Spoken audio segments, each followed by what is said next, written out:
Today, we're going to talk about a real American rags to riches story. A story about a man who was born in the Great Depression into poverty, who had built a business that employed dozens of people for many years, and who retired quite comfortably despite not having even a high school diploma. You are listening to the Beans to Billions podcast with your host, John Kaufman. In each episode, we explore what it takes to overcome adversity and reach your dreams through entrepreneurship, investing, sales skills, and more. We focus on self-made people who have pulled themselves up by their bootstraps and learn the skills it takes to go from beans to billions. My dad was born in 1938 in a small southern Ohio town called 6 Mile Turn.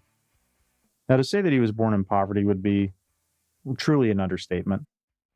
When he was little, they didn't have running water, electricity, lights, or even a floor in their house. He was literally born on a kitchen table in a kitchen with a dirt floor. All right, tell us about it, Senior. Well, that's where I was born. That was a log house.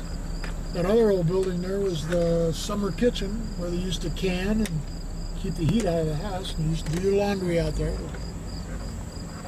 Back door, I don't know if you can even see it. It's right there in the back of the house.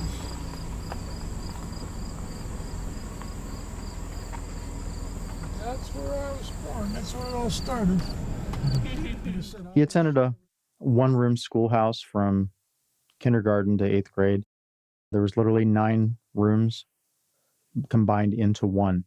So basically all the students from kindergarten, 1st grade, 2nd grade, all the way through 8th grade, they all attended the same class. They had individual chalkboards, a single teacher that split her time up, all of the kids to read, do math, and all the basics all at the same time. They raised food themselves on their property. They raised vegetables, small farm animals like chickens. They were not able to raise enough to really eat and feed themselves comfortably. With 3 kids and 2 adults in the same household, they did what they could with what they had, canning and preserving things. When they would have chickens that were ready to be harvested, they would slaughter one at a time, and that single chicken would have to last the entire family for a week.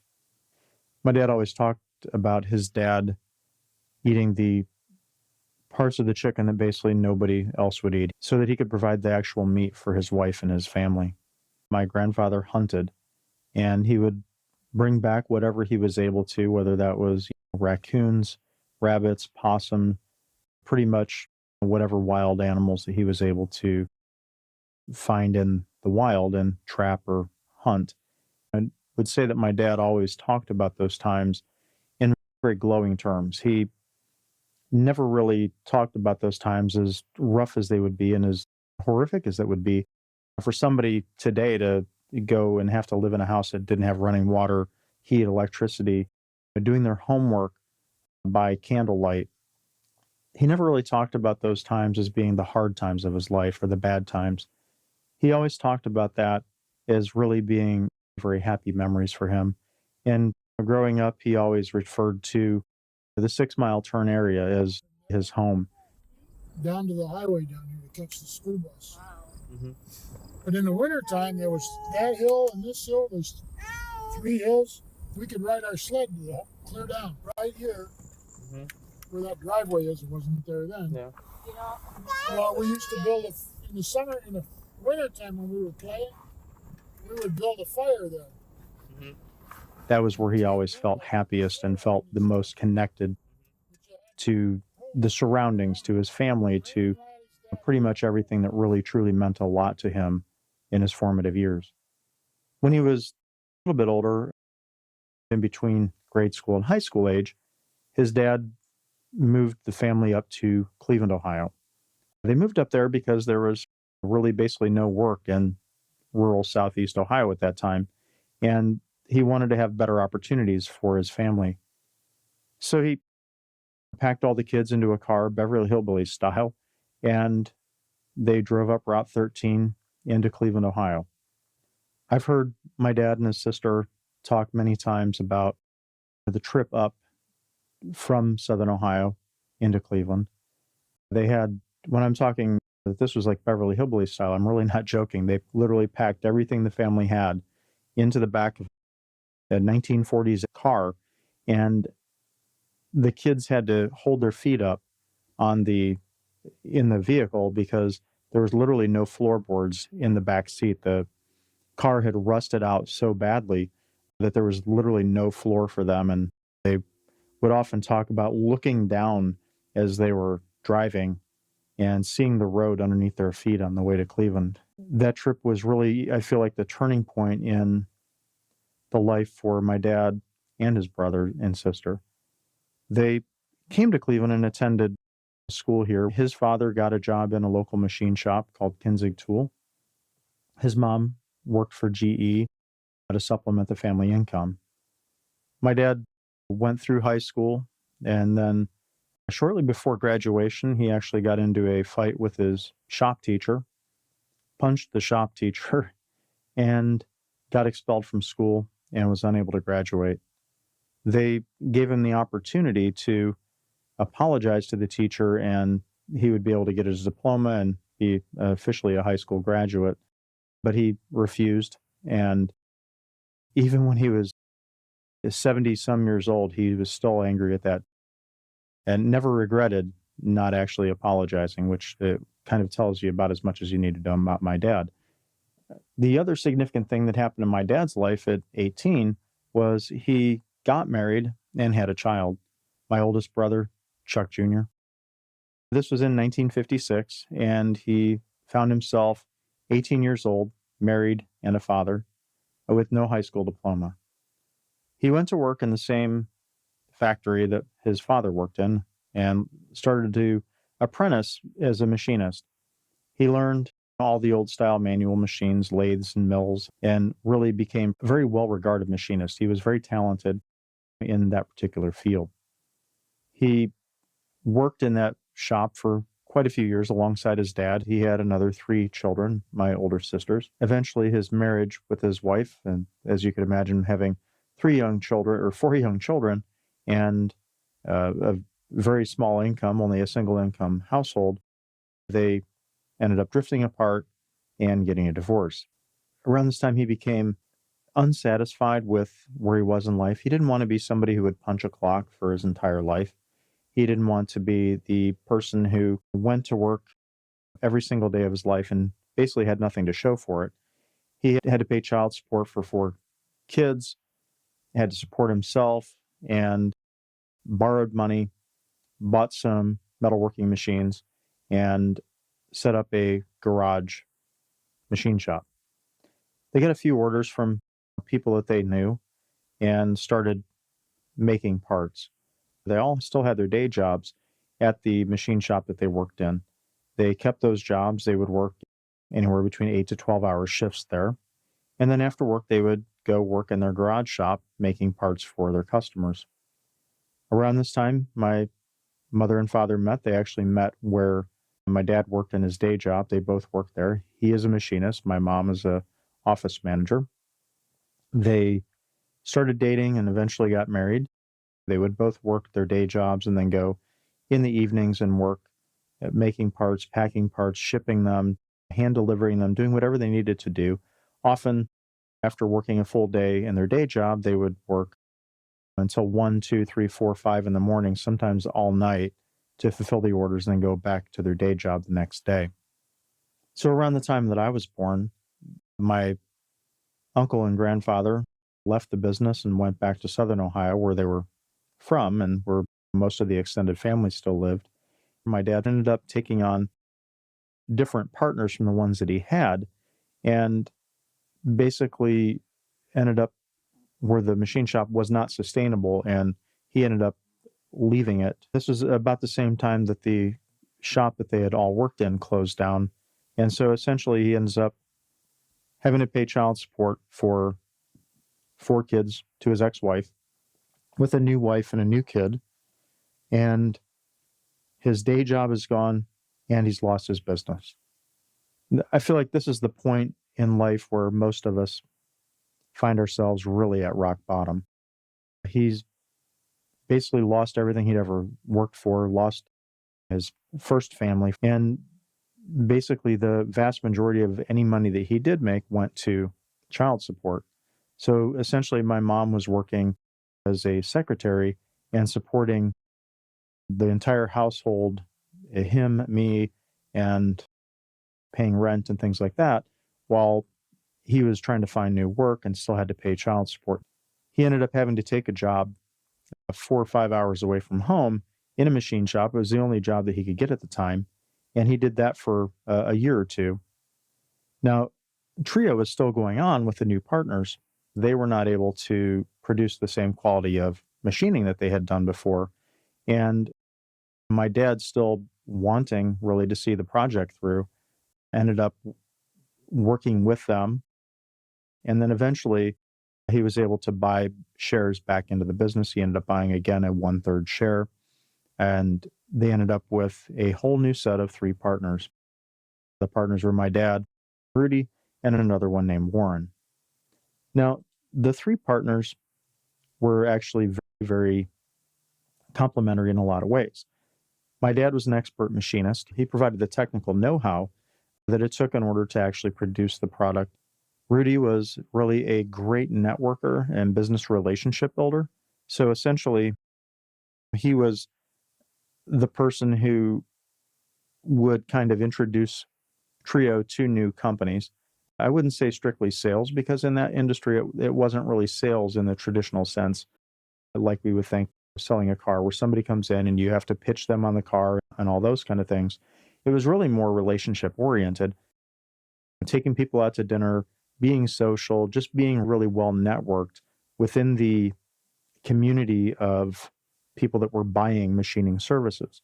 Now, in that sense, it's very much like you would have in any other B2B industry. So basically, Rudy, he set out being well known within the industry. My dad focused on producing and getting the stuff out the door that kept the reputation of the company in good regard. And then Warren was an accountant. Now, basically, the difference here, once we had partners, was instead of one person having to be completely responsible for all aspects of the business and being completely talented at everything from sales, production, finance, the whole 9 yards, they were able to really specialize in those things while the business was growing. And the company was able to grow pretty rapidly.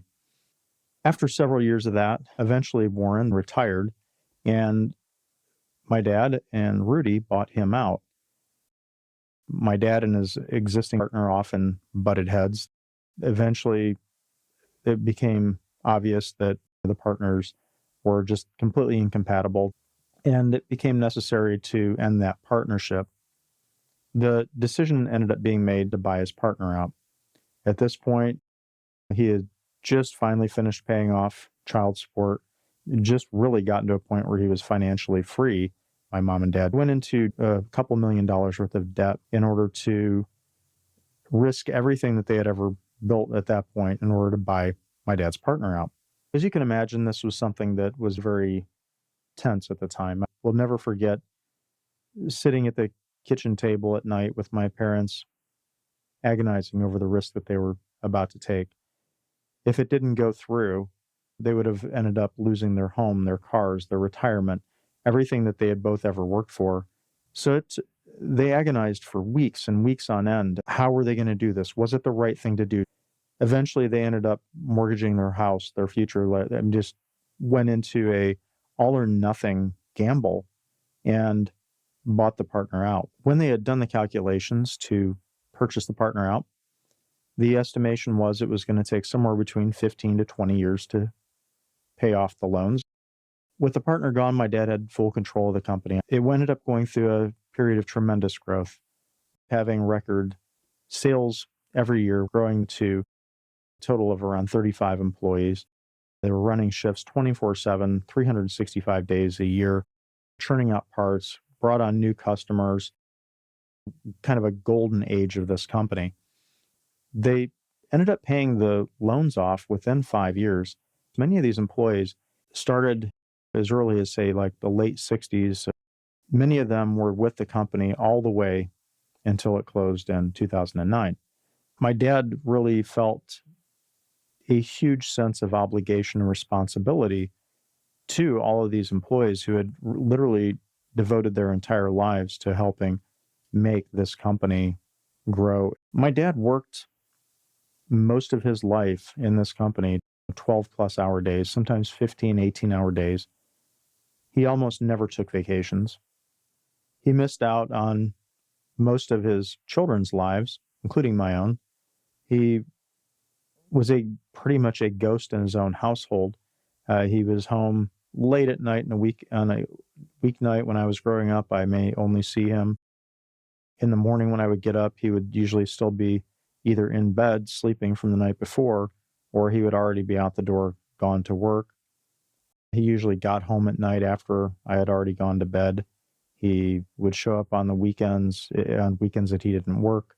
And it was a lifestyle that was based on always working all the time, always work, work, work. That was the highest priority that a man could have. And I think a lot of that came from, he was a child of the Great Depression. He grew up in the most poverty-stricken area that you could imagine. He grew up in a home where there was not food. It wasn't just that they couldn't have the toy they wanted. He literally grew up in a home when he was a child where they didn't know if they could eat. And he lived his entire life with just a overpowering fear that it could all be taken away again. He really truly believed that his number one responsibility in life was just to provide for his family and to give his children a chance at a better life than the one that he had had. June 17th of 1994. This was a day that changed my father's life, changed my life, changed the way that he viewed work, family, money, changed the way that I viewed all those things as well. Most of you remember that day, if you were around back then, as the day of the O.J. Simpson car chase. In my family, that was the day that my dad had a heart attack and an open heart surgery. My dad was a workaholic. He was a hard-working, hard-drinking, just a hard person to get along with a lot of times.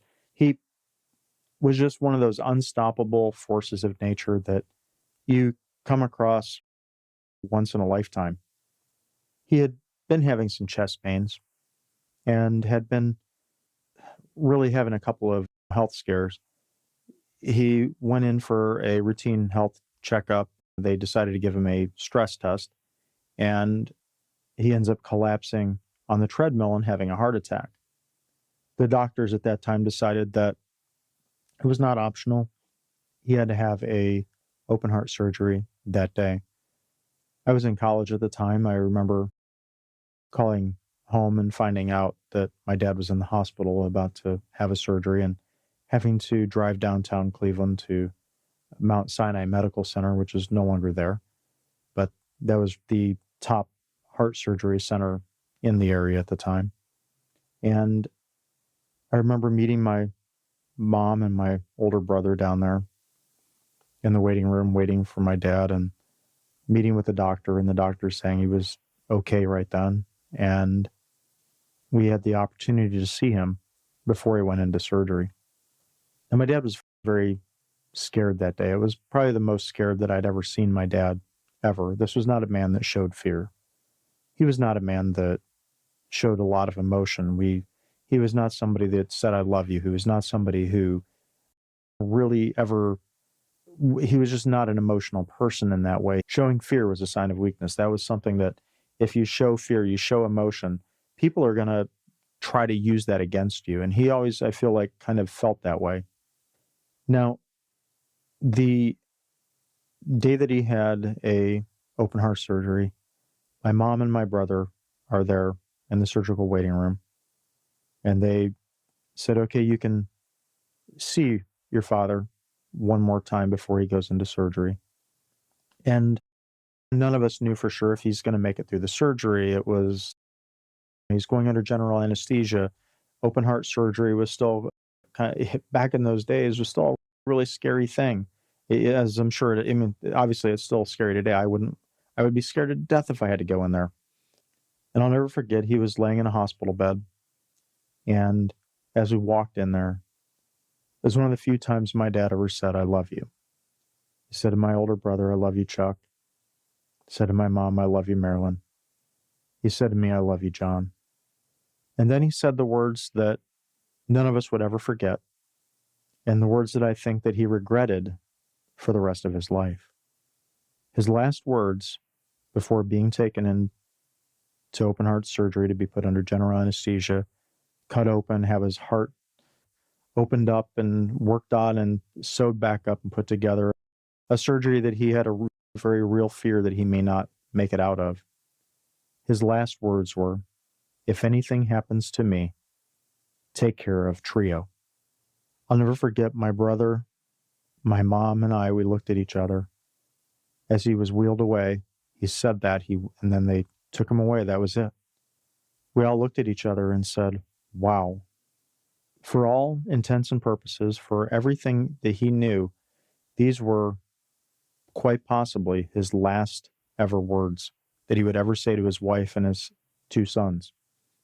And the very last words that he thought may ever say to us was, "If something happens to me, take care of Trio." His business. Not take care of your mom, not take care of each other, take care of the business. Imagine being 21 years old and your dad is going in for a surgery and he's just had a health scare that could have killed him, and he's worried that he may never see you again. And his last words, instead of being, "I love you guys," is, "Take care of the business." They wheeled him into the surgery for the next few hours, and we went and sat in the waiting room. And on the monitors, the O.J. Simpson car chase played out that day. Instead of worrying about my dad, my mom and my brother and I sat down and stared at CNN on these TVs and watched a white Bronco go on a low-speed car chase for the next couple of hours.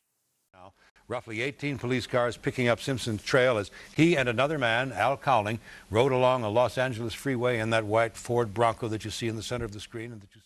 We watched and watched and watched and saw the crowds grow, watched the crowds with signs, "Go OJ," and all the cops pulling up behind, and the tension built and the drama built. And we didn't talk about my dad. We didn't talk about that. We didn't worry about him. We didn't think about anything other than OJ.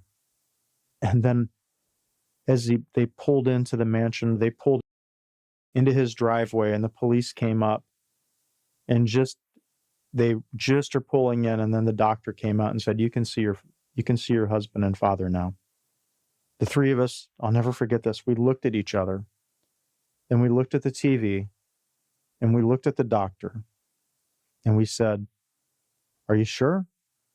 We were so engrossed into this car chase on TV with somebody we didn't even know and seeing how that turned out. And we felt so disconnected from this man who we all loved and cared about, but who had neglected us in order to build this business and create this cash flow and build this life for us, that we were literally glued to this damn TV. And when we all three of us looked at each other and the realization hit us all at the same time. And we were like, whoa, stop, let's just go. And we all went back because we all realized in the same moment exactly what that really meant. And we discussed it years later even about how guilty we felt that was our first reaction in that time. We went back and we saw my dad and he was okay. When he came out of the hospital, he was a different person. He remembered that those were his last words going into surgery. He apologized for them. He was aghast that the last thing he was worried about was his business. He had dedicated so much of his life, so much of his energy, so much of his heart, so much of his soul to building this business that it was truly the most important person, place, or thing in the world to him in that time. Now, after his surgery, he became a completely different person. He stopped working so much. He prioritized time with his family, his wife, me. I was an adult at this point in college, but he took time to spend time with me, to try to find ways to work on projects with me. He tried to spend time working with my brother. He no longer worked 15-hour days. He would go to work, and even when he was there, he did everything he could to avoid stress. He was afraid of the health consequences of all the stress. Now, I feel like after that, though, he truly lost passion, not just for working in the way that he had, but he actually lost passion for the company itself. He, I think, viewed Trio instead of as the central focus of his life. I feel like he viewed it as the thing that almost killed him. And as much as he loved it, and he loved the people that worked there for him and with him, as much as he loved owning the business, as much as he loved the financial stability and rewards that it could supply, I mean, this is a man who had worked his butt off and had made millions of dollars without a high school degree. As much as he loved the business and the identity that he had built as being part of that business, I think for the first time in his life, he really realized what the sacrifice was, what the true cost of doing that was. After that, he truly tried to connect with all of us in ways that he had never done before. And he wanted that work-life balance that he had never really had. He wanted connections with family. Later on, when I had children myself, his top priority in life was to spend time with his grandchildren. He had never been like that before. He had grandkids with his older kids, and while he had spent time with them, it was never his top priority. I feel like really truly changed how we all felt about him. I never forget the difference between when he went in for that surgery and how surreal it felt and how indifferent we had been, because he had worked so much to build a business that supported all of us, and how disconnected from him we all felt, because even though, like, my brother had worked for his company from the time he was 16 and saw him at work, he was a work dad. He was his boss at work. He was not, dad so much. There was such a disconnect there that I feel like he truly did his best to remedy in his later years. Now, I'd like to say that everything had a absolutely happy ending. The company eventually did close in 2009 during the recession. My dad retired comfortably, had significant savings, real estate investments, and a large car collection, and never had to worry about finances really until the day he died. And I feel like that is something that for him was important. He was able to provide a lifestyle that was able to allow him to retire comfortably. And then even after he passed, was able to provide for my mom to retire comfortably. So in the end, he had a company that had gone on for over 40 years and had employed people and provided a life for those people and connections that we all share to this day. Now, when he eventually got cancer and passed away, it wasn't like when he had his open heart surgery in 1994. He passed away in 2014. So 20 years had passed. And in 20 years, I feel like he had really remade himself. He had remade the relationships he had for 100% for sure, with me, with my brother, with my mom, with everybody that he possibly could. It was a much different scene. He wasn't asking us to take care of a business. He wasn't asking us to make sure that anybody had money. He wasn't asking any of that. He was just concerned that we took care of each other, that his grandchildren were happy, that his wife would have a secure life without him, and just that, honestly, that we all cared about one another and loved each other.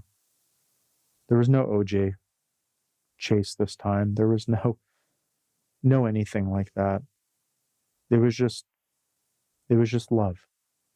And I think that's probably the greatest accomplishment that this man had, is that he was able to build a life for himself and his family that provided for multiple generations at the time, raised children who went on and had quality lives for themselves. He imparted values of perfectionism and hard work in all of us. And in the end, he's missed by more people than he could probably count.